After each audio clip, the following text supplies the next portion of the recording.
एक बार एक शिष्य ने विनम्रपूर्वक अपने गुरुजी से पूछा, गुरुजी, कुछ लोग कहते हैं कि जीवन एक संघर्ष है, कुछ अन्य कहते हैं कि जीवन एक खेल है और कुछ जीवन को एक उत्सव की संज्ञा देते हैं।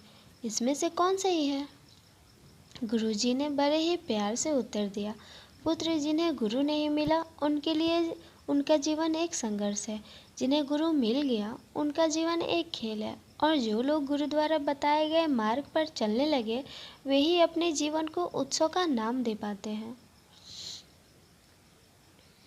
यह उत्तर सुनने के बाद भी शिष्य पूरी तरह से संतुष्ट न था। गुरुजी को इसका आभास हो गया। वे कहने लगे, लो, इसी के संदर्भ में एक कहानी सुनाता हूँ। ध्यान से सुनोगे तो खुद ही अपने प्रश्नों का उत्तर पा सकोगे।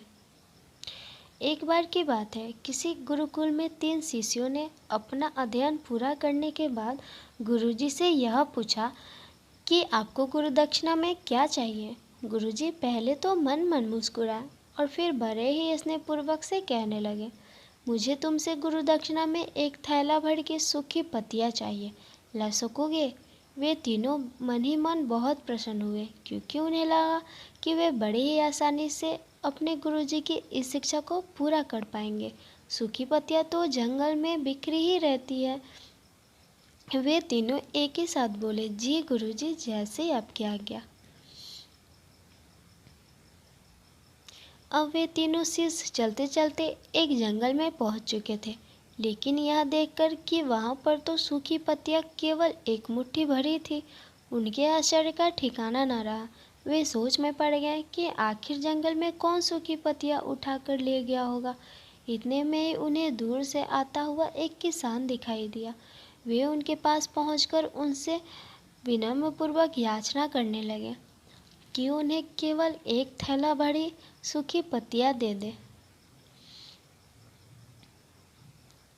अब उस किसान ने उनसे क्षमा याचना करते हुए उन्हें यह बताया कि वह उसकी मदद नहीं कर सकता, क्योंकि उसने सूखी पत्तियां का ईंधन के रूप में पहले ही प्रयोग कर लिया था।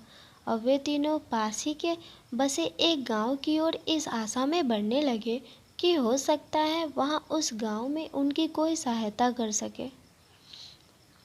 वहां पहुंचकर उन्होंने जब एक व्यापारी को देखा तो बड़ी ही उम्मीद से उनसे एक थैला भर सूखी पत्तियां देने के लिए प्रार्थना करने लगे, लेकिन उन्हें फिर वहां एक बार निराशा ही हाथ आई, क्योंकि उस व्यापारी ने तो पहले ही कुछ पैसे कमाने के लिए सूखी पत्तियों के देने बनाकर बेच दिए।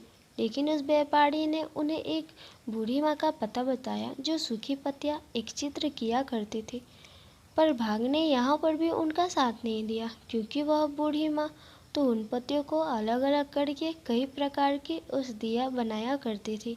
अब निराश होकर वे तीनों खाली हाथ ही गुरुकुल लौट गए। गुरुजी ने उन्हें देखते ही स्नेहपूर्वक पूछा, पुत्रों, ले आए गुरुदक्षिणा? तीनों ने सर झुका लिया। गुरुजी द्वारा दोबारा पूछे जाने के बाद उनमें से एक शिष्य ये बोला, गुरुदेव, हम आपकी इच्छा पूरी नहीं कर पाए। हमने सोचा कि सूखी पत्तियां तो जंगल में बिखरी ही रहती होगी, लेकिन बड़े ही आश्चर्य की बात है कि लोग उनका भी कितनी तरह से उपयोग करने लगे।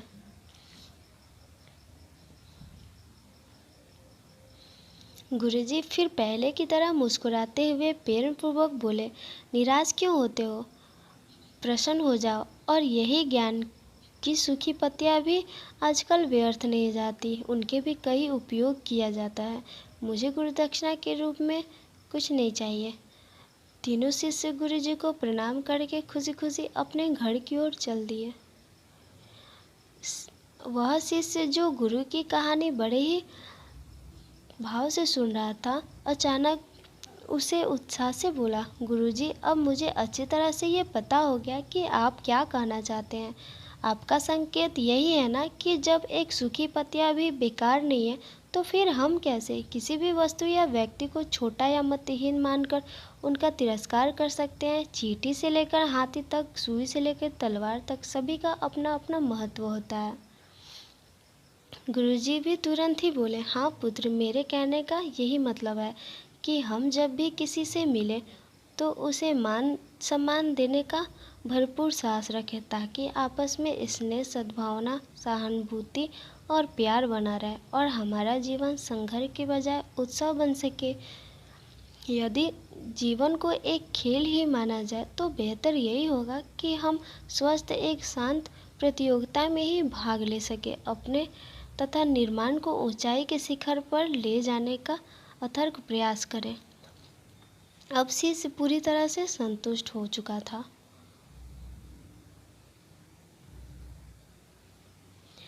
मैं यही कहना चाहती हूँ कि यदि हम मन, वचन और कर्म इन तीनों की स्तरों पर इस कहानी का मूल्यांकन करें तो यह भी कहानी खरी ही उतरेगी। सबके प्रति पूर्वाग्रह से मुक्त मन वाला व्यक्ति अपने वचनों से कभी भी किसी को आहत करने का दुस्साहस नहीं करता और उसकी यही ऊर्जा उसके मार्ग की सहायता कर उसे ऊंचाई तक ले जाती है। हमारे जीवन का सबसे बड़ा उत्सव पुरुषार्थ ही होता है, ऐसा विद्वान का मत है।